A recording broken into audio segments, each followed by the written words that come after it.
Introduction à la technologie de la neuroplasticité. Je souhaite la bienvenue au Dr Anna Toqué dans le podcast. Merci beaucoup de nous avoir rejoints. Avant de débuter, j'aimerais me présenter à vos auditeurs Rob afin qu'ils puissent bien comprendre mon parcours professionnel. Je suis chirurgienne colorectale spécialisée en chirurgie robotique. J'ai obtenu mon diplôme de médecine à la LSU School of Medicine, et tout au long de ma carrière, j'ai développé un profond intérêt pour la santé digestive et le microbiome intestinal. Mon objectif est de vous partager mon expertise et mes expériences pour mieux comprendre ces domaines fascinants de la médecine. Récemment, j'ai eu l'honneur d'être invitée à donner une conférence à Orlando pour SuperPatch, une technologie que j'utilise personnellement et que je recommande dans ma pratique médicale. Ayant constaté moi-même ses effets positifs, je suis convaincue de son potentiel pour améliorer la qualité de vie de mes patients. Je promeus activement l'utilisation de SuperPatch pour ses bienfaits, et je suis ravie de partager avec vous comment cette technologie innovante peut s'intégrer dans les soins de santé modernes. Merci de me rejoindre dans ce voyage vers une meilleure compréhension de notre santé et des innovations médicales. Eh bien, voyons comment nous pouvons avancer. Oui, je vais vous donner un peu de contexte sur la manière dont tout a démarré. Le créateur de cette entreprise et de cette technologie est un ingénieur spécialisé en systèmes informatiques complexes.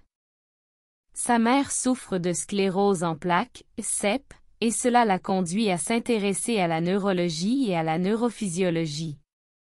Depuis tout jeune, il réfléchissait constamment à la manière dont il pourrait aider sa mère. Il se disait, quand ils découvriront un remède contre la sclérose en plaques, je veux être parmi les premiers à le savoir pour aider maman. Il lisait donc tout ce qui concernait la neurologie, tout comme d'autres regardent du sport ou ont des loisirs. Ce qui est fascinant, c'est qu'il lisait des revues médicales du monde entier, notamment en médecine orientale. En médecine orientale, il se concentre beaucoup sur la réflexologie, l'acupuncture, et d'autres pratiques similaires. Contrairement à la plupart des chercheurs qui restent dans leur propre domaine, il explorait à la fois les sciences occidentales et orientales. Ce faisant, il a commencé à réaliser que des pratiques comme l'acupuncture, l'acupression ou la réflexologie, qui appliquent une pression sur certaines parties du corps, semblaient avoir des effets sur des zones complètement différentes. Il a donc commencé à suivre de près ces recherches orientales, jusqu'à ce qu'il tombe sur un article qui expliquait comment le système nerveux autonome est exploité lors de ces pratiques. En gros, quand vous appliquez de la pression sur la peau, cela envoie un signal au cerveau, qui réagit en modifiant ses réponses neurologiques. Il a décidé d'aller plus loin dans cette idée en achetant une base de données d'électroencéphalogramme EEG, en Europe, qui est la plus grande base de données d'EEG. Il a ensuite écrit un programme informatique pour interpréter ces données et les rendre plus accessibles. Il a coloré les EEG normaux en vert, tandis que ceux qui montraient des anomalies étaient signalés en rouge ou jaune, en fonction de la vitesse des signaux électriques dans le cerveau. En étudiant cela, il a réalisé que chaque système organique du corps humain avait une norme distincte d'EEG, permettant de voir quand un organe fonctionnait trop rapidement ou trop lentement. Il a alors entrepris de créer des chaussettes, spécialement conçues pour sa mère, qui visaient à améliorer son équilibre. Le but de ces chaussettes était d'aider à rétablir un équilibre chez les patients atteints de CEP, et elles ont effectivement fonctionné. Elles sont devenues très populaires au Canada, notamment parmi les athlètes, comme les joueurs de hockey, qui souffrent souvent de blessures dues à des déséquilibres. Un jour, en lisant un article qui a plus tard remporté un prix Nobel, il a découvert que la peau contient des canaux ioniques, qui permettent aux cellules de communiquer entre elles. En exploitant ces canaux à travers de simples patchs, on pouvait envoyer des signaux au cerveau et influencer ses réactions. Il a donc créé un patch que l'on peut coller directement sur la peau. Par exemple, il porte un patch sur sa hanche, qui influence le système nerveux autonome et les nerfs crâniens, y compris le nerf vague. Ces patchs ont montré des effets immédiats sur l'équilibre et les perceptions spatiales. L'effet de ces patchs est démontrable à travers des EEG. En l'appliquant, on voit des changements significatifs en quelques secondes, et dès qu'on le retire, l'effet disparaît. Cela prouve que ce n'est pas un effet placebo. Par exemple, un patch utilisé la nuit pendant 2 semaines a permis aux utilisateurs de s'endormir 30% plus vite et de dormir 30% plus profondément. Cela montre que l'utilisation chronique de ces patchs réorganise les voies cérébrales responsables du sommeil. Il existe également un patch pour la gestion de la douleur. Ce dernier aide à calmer la rumination constante liée à la douleur chronique, ce qui peut supprimer jusqu'à 80% des douleurs chroniques sans aucun médicament. Les canaux ioniques jouent aussi un rôle dans l'immunité, et il a donc créé un patch appelé patch de défense, qui optimise le système immunitaire. Bien qu'il ne guérisse pas des maladies comme la tuberculose, il aide à renforcer les défenses immunitaires, ce qui est utile en voyage. Cependant, il y a un point à noter. Si vous arrachez le patch trop rapidement, cela peut déclencher une réponse immunitaire locale, provoquant une légère éruption cutanée. La meilleure manière de l'enlever est sous la douche, en utilisant de l'eau savonneuse. Cette technologie est véritablement fascinante, car elle peut être utilisée sans contre-indication, que vous soyez enceinte, âgée ou même un enfant. En médecine orientale et occidentale, l'approche est souvent réactive, on attend que quelqu'un soit malade avant d'agir. Mais avec cette technologie, il est possible d'imaginer un futur où l'on pourrait diagnostiquer une maladie avant même l'apparition des symptômes, simplement en analysant les signaux EEG. L'étape suivante serait peut-être de contrôler le microbiome d'une personne, c'est-à-dire les bactéries présentes dans notre système digestif, qui semblent jouer un rôle dans l'origine de nombreuses maladies. Grâce à des études sur le microbiome et les EEG, il est possible de corréler ces deux éléments et de mieux comprendre leur interaction. Il sait comment ça fonctionne, mais il ne dira à personne comment il le fait. Il utilise 2 superordinateurs pour y parvenir, mais il a trouvé une solution. En se basant sur des analyses de sels, il peut déterminer instantanément si une personne a un problème de santé et proposer le patch correspondant pour le corriger. Il se concentre sur la connexion cerveau-intestin. Je pense que cela représente une véritable menace pour l'industrie pharmaceutique. C'est l'une des raisons pour lesquelles il ne vendra jamais son produit à grande échelle, car cela pourrait signifier qu'à l'avenir, il n'y aurait plus besoin de médicaments. Si cette technologie fonctionne, elle pourrait devenir une alternative aux médicaments traditionnels. Par exemple, prendre une surdose de pilules pour la tension artérielle peut être fatal, mais mettre 500 de ces patchs sur votre corps n'aurait aucun effet néfaste. Un seul patch suffit pour ramener votre système à la normale. C'est une plateforme bien plus sûre. L'idée est de détecter les maladies avant même qu'elles n'apparaissent. Une fois que les tissus sont malades, un patch ne pourra pas tout accomplir, bien sûr. Il ne remplacera pas une chirurgie ou ne préviendra pas un cancer. Mais ce qu'il peut faire, c'est identifier à quel moment du processus de la maladie vous pouvez intervenir pour éviter des interventions plus lourdes comme une opération, ou le développement de maladies métaboliques et auto-immunes. Je pense que l'avenir de cette technologie est de mettre la santé entre les mains de chacun. À une époque où la plupart des pays dépensent une grande partie de leurs revenus en soins de santé, alors que les gens sont de plus en plus malades, cette approche pourrait faire une réelle différence. De plus, de nombreux médecins prennent leur retraite, et les jeunes médecins ne sont pas formés comme avant. J'ai récemment vu que certains proposaient de réduire la durée des études médicales à 3 ans, avec seulement 1 an de résidence. Ce n'est pas suffisant pour former de vrais médecins. En ce qui me concerne, je suis une personne plutôt insouciante, mais il existe un patch contre la dépression appelé Joy, destiné à ceux qui en souffrent. Personnellement, je le porte, mais il n'a pas un grand impact sur moi, car je ne suis pas dépressif. Cependant, je subis des quantités inhabituelles de stress. Par exemple, récemment, on m'a demandé de porter un moniteur de glucose en continu. J'ai souscrit un abonnement d'1 an, et à chaque fois que le bureau m'appelle, je constate un pic de glycémie. Même quand je dors, si je suis stressé, ma glycémie grimpe en flèche. Le stress est donc mon principal problème, et c'est pour cela que je porte le Patch Peace, que je porte en ce moment. En plus, je porte aussi un Patch Liberty, car il est lié au microbiome central du cerveau, que je considère comme essentiel pour la santé globale. Hippocrate disait déjà, il y a 4000 ans, que la santé intestinale est cruciale pour la santé générale.